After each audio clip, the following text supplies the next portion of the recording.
Ancora una vittoria della SEAP dall'Icardillo Aragona nel campionato di Serie B1. Al Palasport Pippo Nicosia di Agrigento, le biancazzurre del coach Massimo Dagioni hanno battuto 3-0 la Givova Fiamma Torrese con questi parziali 25-12, 25-14, 27-25. C'è stata partita solamente nel terzo set, con le oplontine brave a sfruttare il calo di concentrazione delle padrone di casa, ma non è bastato per allungare la sfida. Il coach Dagioni, con la sua seconda vittoria, si affida a Trabucchi in palleggio, a Ricoppo composto in Manzano al centro, Donà in moneta, Martelli ricevitori.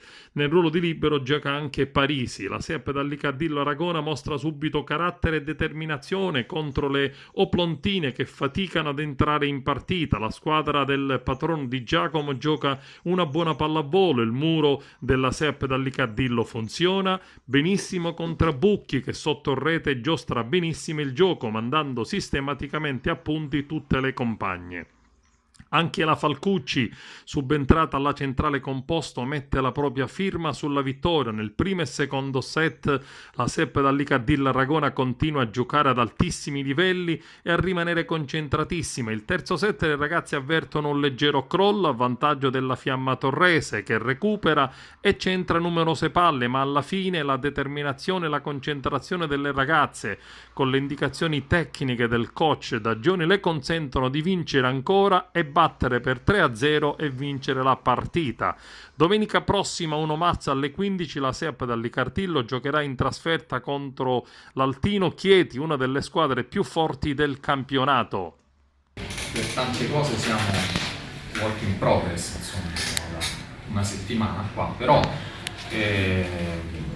sono molto contento della disponibilità dell'atteggiamento delle ragazze, perché comincio a vedere già in queste partite, soprattutto oggi, più che chiaramente l'altra, che ero da 2 giorni, un po' delle cose che facciamo in settimana si cominciano a vedere anche durante la partita, quindi di questo sono molto contento. Poi noi insomma non cerchiamo, non ci piangiamo addosso, ma adesso insomma, possiamo dire che è stata una settimana con dei contrattempi fisici importanti, per cui sono state veramente brave di nuovo le ragazze a interpretare molto bene l'allenamento della settimana. E poi per 2 set direi che la partita non c'è praticamente stata. Nel terzo set, un set che a me sinceramente è piaciuto molto, perché va distinto l'aspetto tecnico, dove chiaramente nei primi 2 set non gli abbiamo